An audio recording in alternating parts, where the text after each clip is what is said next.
What's up, guys? It's your boy Josh here, back again with another banger video. And today on the channel, we are doing our 2023-2024 Premier League predictions for the season. As you know, this Premier League season kicks off on Friday, the 11th of August.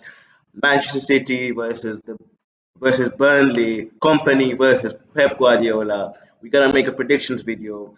It's a tradition on the channel that I want to begin making prediction videos for every season.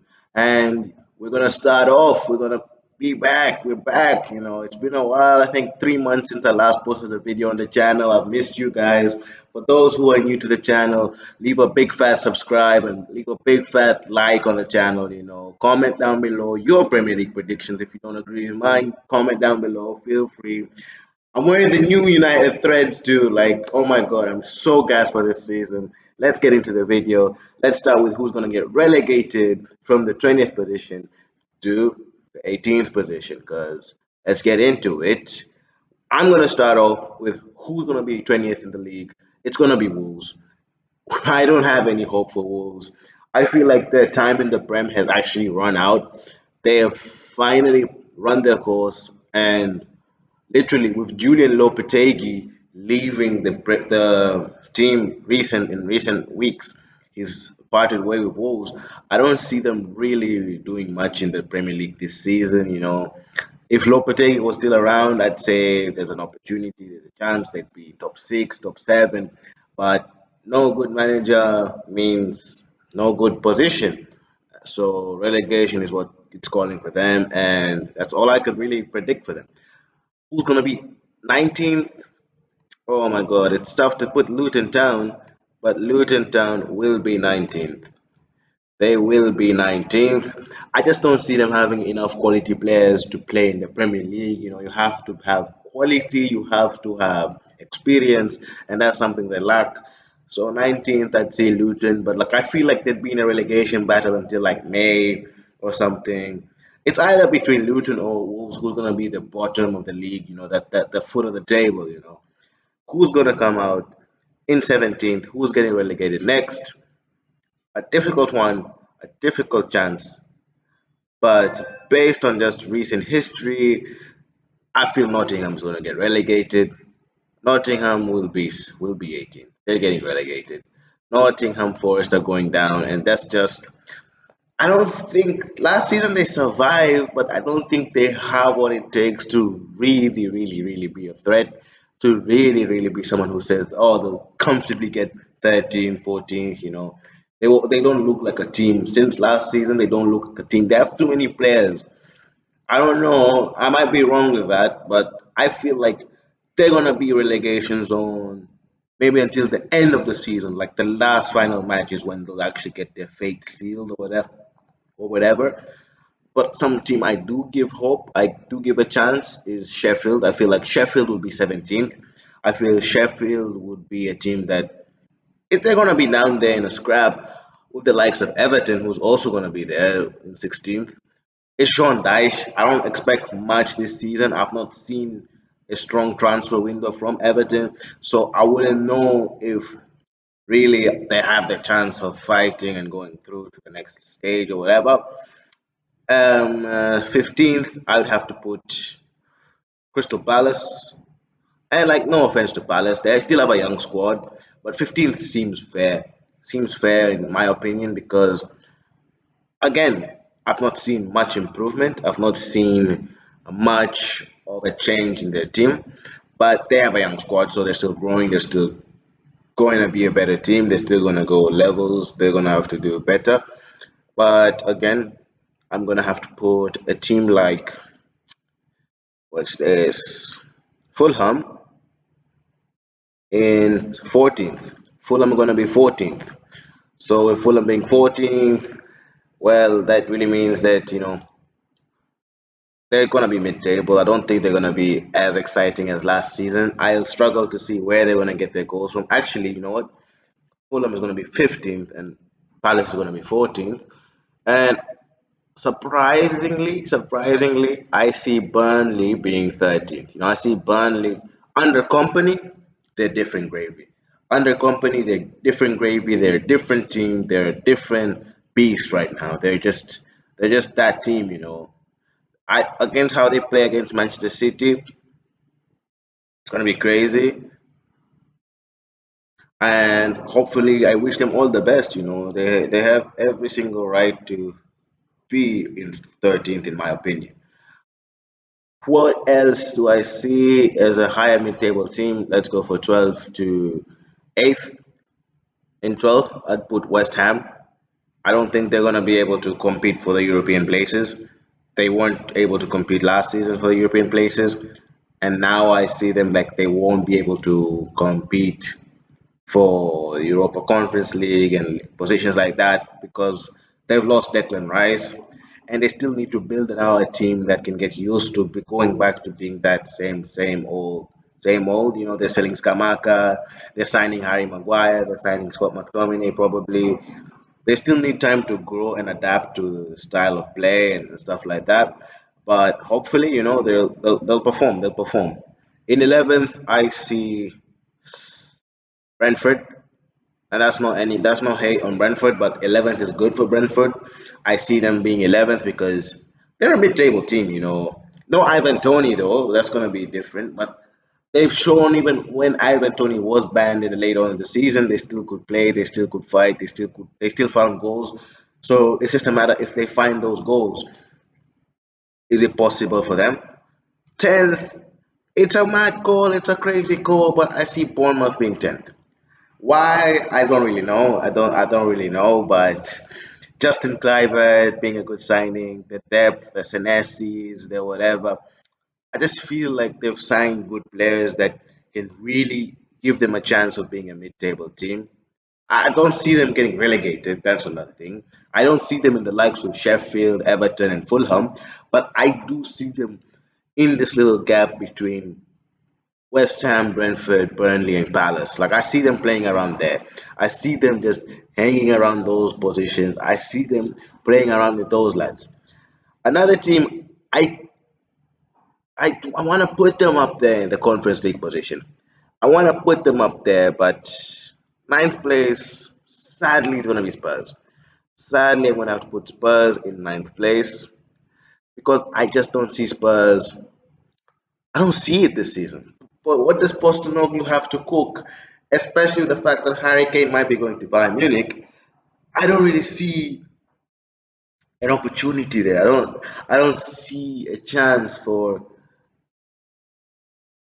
Spurs to do well. I don't see that. I don't see it. I don't see it. I don't feel it. I don't believe it. But someone who's going to be eighth and they're going to miss out on Conference League just by this, like just by a fragment. They're going to miss out on Conference League. It's going to be Aston Villa. Villa are fantastic. Villa are strong. Villa have gotten Pau Torres. They've gotten who has Villa signed? They've signed a lot of good players. Diaby. They've really improved. Unai Emery. Actually, you know what? This is a mad call, a tough call, a crazy call. But I see Villa being seventh, and I see Brighton being eighth. Brighton will miss out on Europe. They will miss out on Europe, and that's just by the fact that same as Villa, they're going to have European competition, but Villa won't have that much of a competition in the sense that it's Conference League compared to Europa. Europa is more competitive. Europa is more games. Well, they're both the same amount of games, but yeah, Europa is just more competitive than the Conference League. So yeah, it's either between Brighton and Villa when it comes to Europa Conference League plays.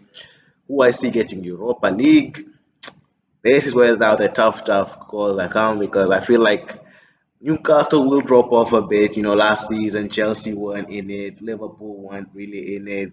Liverpool came back late on. Europa, I see sixth place being Newcastle, and I don't know if it's possible, but Arsenal look like a team that they could be fifth. Let's be honest, they could be fifth. I'm not saying this out of hate or spite, even though I don't like the club, but there is too much. It's too much because like it's hard to say Chelsea will struggle with the fact that they'll have less games. They don't have European. Chelsea don't have European football, so I don't see them struggling in the sense they'll be tired, fatigued, and everything from playing too many games. depending if they go for like FA Cup, EFL Cup, and etc.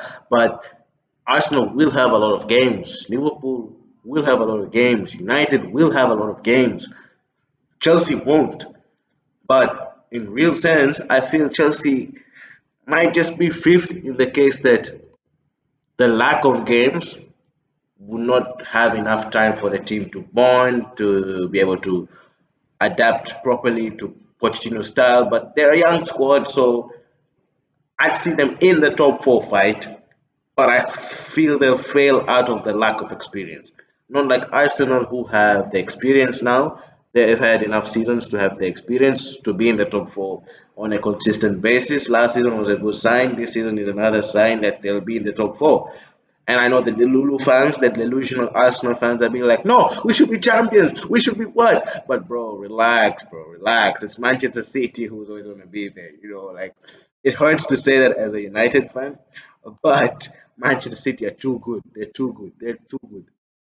Another team that I feel will be right there in the top four, but this time as a contender, would be Liverpool Football Club. Liverpool, they look strong. They look better. They look confident, so I'd give them second. If they get Lavia or Caicedo, I feel that they could do really well in the Premier League. They already have Slobsly, McAllister. I think they've not signed a defender, but if they do sign a defender and if they do sign a CDM, I just have a high feeling that Liverpool will do bits in the Prem. They will challenge City. We all know City's in most Premier League predictions. It's so boring that they're always champions. But like I'm saying, out of these three here, Liverpool, United, Arsenal, one of those three are gonna surprise us. One of those three is actually gonna be a contender. He's actually gonna put a fight. How long they can fight? That I don't really know. I'm not God. I cannot predict. But this kid, hopefully we see this kid lift a trophy this season for the United fans. Hopefully Arsenal see their team lift a trophy, and hopefully Liverpool see their team lift a trophy. Whether it's the FA Cup, whether it's the Europa League, whether it's the UCL, you never know. Arsenal could be bringing the UCL to London. No, I'm serious. I'm serious. But yeah, like this is what I see. Top four, it's not the positions. I'm just putting them like that. That's who I believe is going to be the top four. Second, I feel like it's going to be Liverpool. Third, I believe it's going to be United. Fourth could be Chelsea or Arsenal, but I feel like Arsenal have the capabilities to be a top four team again. They're back to being their best. Their best is winning titles, but they gotta start slow. They gotta start somewhere. It's really a mix-up, Man United, Arsenal, but like we'll see. The season will start soon. So we're gonna have to just wait and watch the games. I'm just making my predictions video. I'm just getting views. I'm trying to cause chaos in the football scene. But you guys, if you've liked the video, if you've enjoyed it, if you disagree with my predictions, my opinion, it's my opinion, it's your opinion.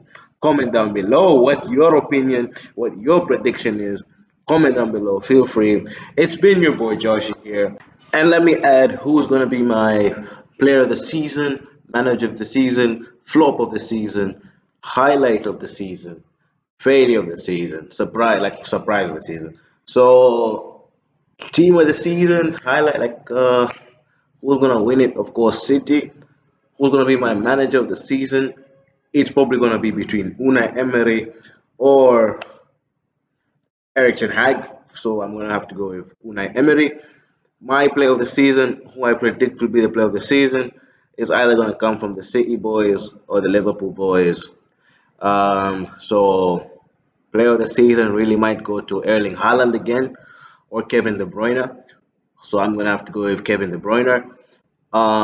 Failure of the season, flop of the season, really comes off from Declan Rice, Nkunku, maybe even Mason Mount, Kai Havertz. But if I was to choose really out of everyone, my flop of the season would be Richarlison again, back to back. And who else do I see being a highlight of the season as a club? someone who's going to be a shocker of the season, I think it's going to be Burnley. Burnley are going to be good. They're going to be strong. They're going to be that Crystal Palace type esque team that if you go play against them, there's a high chance you're going to get beat. They're going to be like Brentford. You go to them, you lose. You go to them, you perform. So yeah, and Golden Boot, Erling Haaland, of course. Assists, assists. I think it's going to go to Bruno Fernandes. Bruno Fernandes is going to win the assists. And clean sheets is either between Alisson, Becker, or I don't know for City, but I think Chelsea signed Robert Sanchez, so also Robert Sanchez. So between those two players, defender of the season, Virgil van Dijk, in his dreams, it's gonna be Lisandro the Butcher Martinez, or yeah, or Ruben Diaz. And yeah, that's all I can say. Those are my final predictions, side predictions that don't require the table. So yeah, it's been your boy Josh here, and peace out. I love you guys. Goodbye.